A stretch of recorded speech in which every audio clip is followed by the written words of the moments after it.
O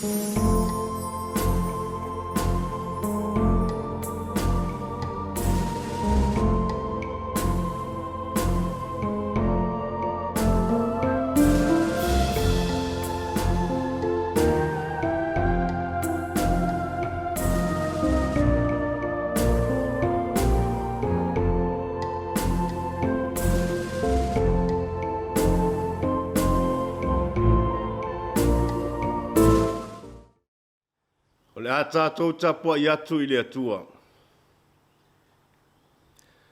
A wāolo manatu e le tau ona whātusaina le tīnga I nei ona pō, ma le manuia tali e wharia mai a te I tātou. Sia tātou tatalo, mo le anganga pa ia.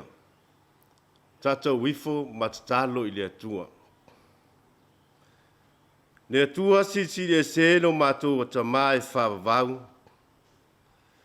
wala fai mailo watu nu o Samoa I le netai au fou. Si atu le Viiga ma le whaafitai la ua fio. A wa o lo walofa mo lo wanga le lei wa tele lava lea mo I mātou wa lau whanau. Ua mātou talo. A fio mailo wa nganga pa ia. E tau tolua ina le ne Tapuaiga I la ua fio. Ina ia mawhai ona mātou a watu o le Viiga. Le whamanu ma le whanetanga I lau fio. I le anganga ma le whamaoni lava. Ia I ula Tapuaiga o ta ngata whatua tua. Le whaasirisiri ina o lo mamanu. I le suafa pele o Yesu Keriso wala tuaila mātou tatalo. Amen. O le whaitawina o le awhianga pa ia o le tātou tua. Tusi fifilia le nei aso, tu sai ma le whasinonga le tusi whaitau aso, mai le whenga inga fau. Tusi a Paulo le ekalesia I Roma na mataa upo e walu. O te whaitau ina le whai upo e se fulu ma le walu. Se ia whaangata mai le whai upo e tōru fulu. Tusi a Paulo ia Roma na mataa upo e walu. O te whaitau ina le whai upo e se fulu ma le walu. Se ia whaangata mai le whai upo e tōru fulu. Whaafonga mai, ia whionga pa ia o le tātou tua. A waolo manatu e le tau na whatusaina le ti ngā I nei o na pō, ma le manuia tali e whadia mai a te tātou. A waolo whatalitali mea uma na whaia ma le nau I le whaadia mai o atali e o le atua. A waua whato I laloina mea uma na whaia I le uwali. E le ono na loto lea. Ai peitai ona o ia na na whato I laloina ai. Ma le wha moe moe I atu sao no I lava mea na whaia ia I le whapolonga ina I le uwali. Ai o I le saolotonga le whanau o le atua e manu I ai. A waua tātou I loa, ua oi whaatasi, ma ono whaatasi me umalava na whaia. Wo o mai lava I ona po nei. I le ngata fo I lea, a o tātou lava ua iai mea whapolopolo le anganga. Tātou te whioi, o I tātou lava I to tonu I a te I tātou. O lo whātalitali atu I a vea matama whai. O le whaolaina leo tātou tino. A wae whaolaina I tātou le whamoe moe. A le whamoe moe ua waaia. E leo le whamoe moe lea. A wape whape whea o na toi whamoe moe se tasi I le mea ua waaia. Ai pe tai a tātou whamoe moe I le mea ua waaia. Tātou te whātalitali atu I ai mali on sai.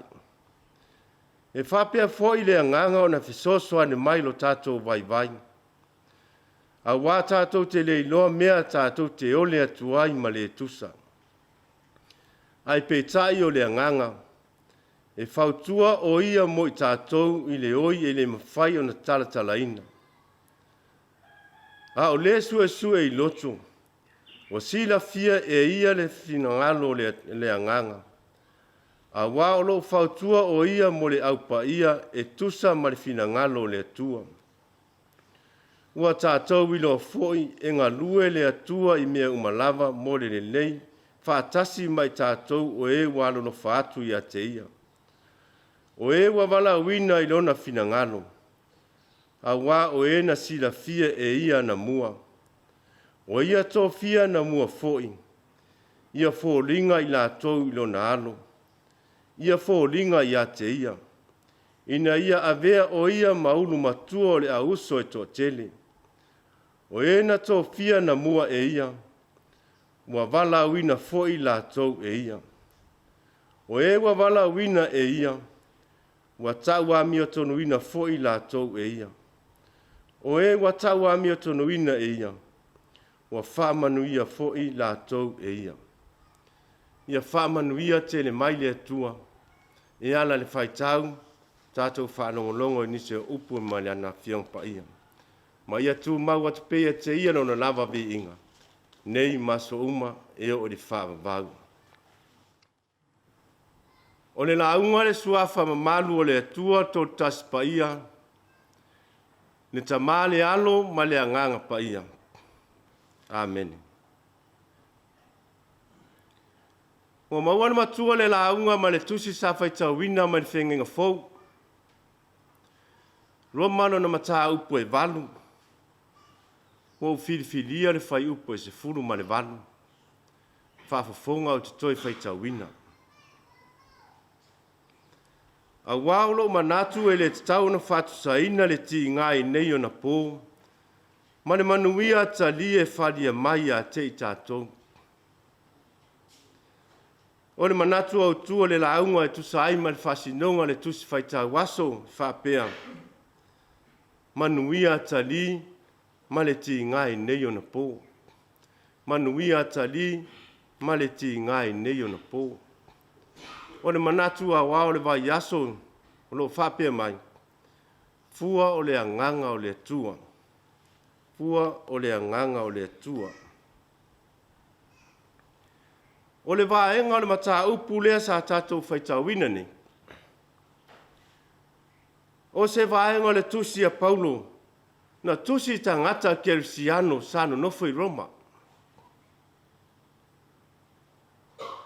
Mai sa whea ngai tangata Kelsiano, ma le tele o pōpua ngā ma toftofonga, ona o lo lātou whatua tua ia Jesu Keriso. Whai mai sa sawa aina nisi, sa le talia le tō tele. Ma sa lātou mawhatia ai whainga tāo leo langa. O le ala leo le tusi whama losi, ma le whama whana atu i le au whatua tua. Mai sa whama natu ia e Paulo. E le ma whaina whatu saina, le pua ngā i le taimi nei, ma le mamaru tele le atua o le a whaalia i le lumanai. E uina mawhatia i la atou ma le lalolangi a atoa i le taimi nei. Ai au o non sai, ma whaatalitali ma le wha moe, i le aso e whaola i nai e le atua lana whanau whatuatua. Le winga leo le whai upu o whai nei mā tātou matua. A waulo manatu, i le te tau na whatu saina, ne ti ngai nei o na pō. Mane manuia tali, o whaadia mai a te i tātou. O le whiau au tū leo le vaenga le tusi a Paulo, ua whaasino mo le nei aso. E iai pua ngā i le taimi nei. Ai olo whaatalitani mai le mamaru sili o le atua, ma le ola e whaavavau, mo e tu mau le whaatua tua ia Jesu Keriso. Samo ai, ma le karia se pele le atua. O le whiau leo le tala le lei mo i tātou. O lo tātou iai pēa i whainga tā ma pua ngā. O lo whea ngai pēa mai tātou wola i aso uma. E tofo ina pea lo soifua mo lo wola fatuatua. A o tātou puno nou. Ma au na pea mo le atua mo lona finangalo. O le upu moni. E tau au ina tātou la ngona le whawai ma le mautonu. E tau au fo ina uma le fatuatua. Ai man malo waile ti Apolo ma ana faso songa yo tātou o langa. O le whamalosi le tala le lei. Ia tu mau pere fatuatua I taimi o puapua ngā. Pea tātou whia ngai ma whainga tā. Mai whanonoanga ma tofonga. E te tau lava o na manatua. E iai fuafuanga matango fia le atua mo I tātou. Ia iai le whamoe le lumana. E ui na whainga tā leo langa I le taiminei. Ai o lo whātali mai le mamalu. Ma whamani anga ua ta pena le atua mo I tātou. Ia whālango le fisosoani mai o le anganga pa ia. O le whamalosi le nā. I nā te au mai ale lo tutele ma le onasai. Au mai le maa whana e a ngā ia I pia I luma ma le whātua. Ia tātou wola ma le mauti noa. I le alofa tu noa le atua. Aisea. A waile aise pua ngā po se tofotofonga. E mawhai o nā ve ese iai tātou mai tofotofonga o le alofa tu noa. Ma le tausinga le atua. Pua ngā ia mawhainga tāna na asia Yesu. Mana tau ave I ona tau au le sa tauro. Na tutui whātasi ai mai I lunga le sa tauro matanga. Ina ia whāria mai ai lona mamalu. Ma le ola tali. Tātou te sauwhanga uma iai le ola I whaavavau lava. Ono o Yesu. Amen. Tātou vivi atu I le atua I lona lava vi inga e luas fulmaltonu. Luas fulmaltonu vi inga le atua la tātou vi ia.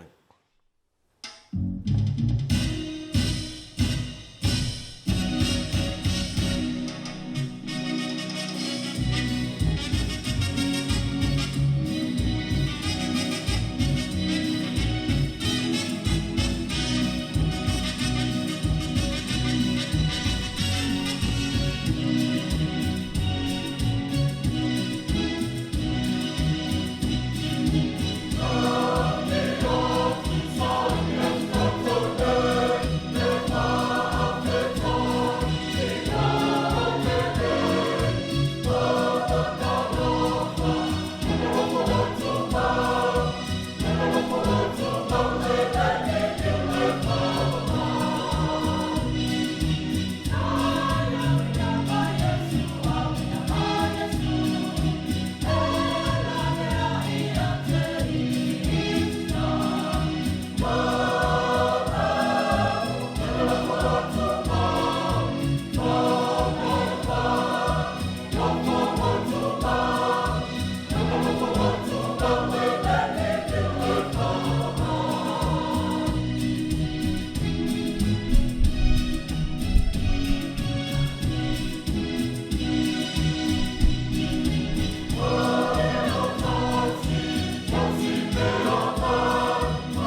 O a tātou tarusanga.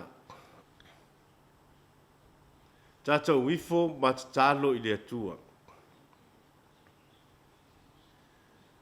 Le atua pa i ailo mātou tamā e whawavau. O laua fio le atua o le tamā. O le alo ma le anganga pa ia. O laua fio le atua le alofa tu noa ma le alofa e whaavavau. Whaaftai laua fio le nei aso fau wai au mai. Ina ue whaangua le soifua molo mātou wola. Ua mātou ala whai fia maulia mai ai le nei aso. Whaaftai lau tau singa ma lau puipuinga malu lo mātou wola. Ai mai se lo mātou tau mai le nei vaenga le tau sanga o la mātou sa valinga whare whaatua tua. Iui lava ina whita ia i la mātou malanga ma puapua ngā ma whainga tā. Ai o lo whaaria pēa lo walofa ma lo wanga le lei taimi uma maso uma lo mātou wola. Whaaftai le atua le tamau a inga o lo whaasoa mai lo mātou wola. Ua mātou moni mawina pēa lo walofa i so se ala, e o lava i le poto ma le mana malama.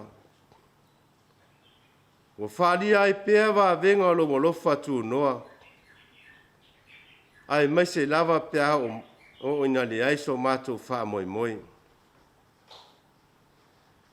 Whaafitai lau tuspa ia. O le sulula i o mātou vae ma le mana malama i o mātou wala.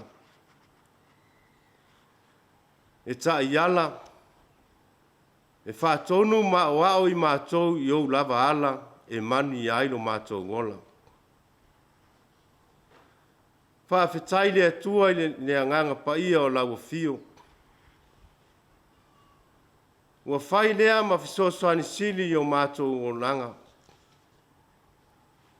Ai mese o fe au matofi a inga. I tu mālo. Le malo e o lava i lau e ka le sia. E sili la mātou whaafetai le whaolatanga na whaia Iesu ke riso lo mātou wali. O le whaalinga lo walofa tu noa tele mo lau whanau whaatuatua umalava. Ina ia sala mō mafuritua i le leanga. Ai whaatuatua ma talitonu lo suafa manu malo. O le mamalu lava lea o laua fio o loo mātou whananau i ai o mātou loto mānganga. E sau whanga i ai lau whanau whatuatua. Ia tū mau pēa i laua fio le mamalu le vi inga. Nei e whaavavau lava. Lea tū alo whai. Wa e sila fia o mātou tangata leanga ma le atoa i o numa. E te sila i o mātou loto mā nganga. O mana tunga malangona ese, e a fuai o na tupu whawhita auli ma whainga tai lo mātou wola.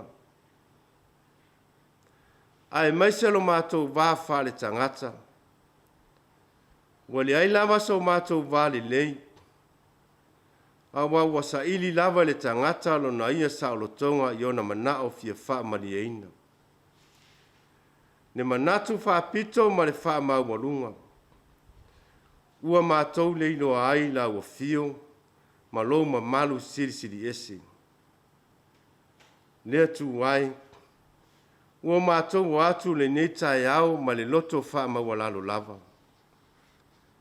Liu alo mai o fofonga alofa. Ava le tamai. Ia lofa ma whamanga lo mai mātou o lau whanau. Ave ia le toto pa ia o lo mātou o li o Yesu Keriso. Na whamalingi ina i lungo le sātaunu. E whama ma tafi e si ai o mātou se ma leanga umalama. O lo walofa tu no a tele tamai. E whasa o loto ina ai mai mātou mai le loto leanga sala. Ua mātou te talo. Se e whamanuia mai le Tapuaiga lo watu nuu le nei Taeao. Se e whamanuia e tapenanga ma fuafuanga u whatau nuina mo le nei aso o le awhea ngai mo utangata. I le malo, o le kalesia, o kampani ma pisinisi, o totono a inga manu. Ia lo fangia ma whatau nuina i le manuia. Ma ia vi ia i pea la wa fio lo mātou atua. Ua mātou te talo mo e o whātou o tolia i mai o le tino. Ia e whafoisia lo talo lātou mālosi. Tuina atu i la o fio tupulanga talavou o Samoa. O le lumana i manuia o a inga ma Samoa ma lau tala le lengi. Ia whaaria pea lo mana whaola i o lato loto ma mawhau maanganga. Ina ia tafi e sea la au whasaina ma fuala au leanga wa afiai lo lato wola tupuai. Ia whasala mo ina o lato loto mai mea valea ma matanga wa afiai. Ia te patau lai la wafio ma lau whaola tangatele. Ia lawe e ina ma whaasalamo ina mai lātou i lo mamalu. O awa fionga na mātou whaalongo ai.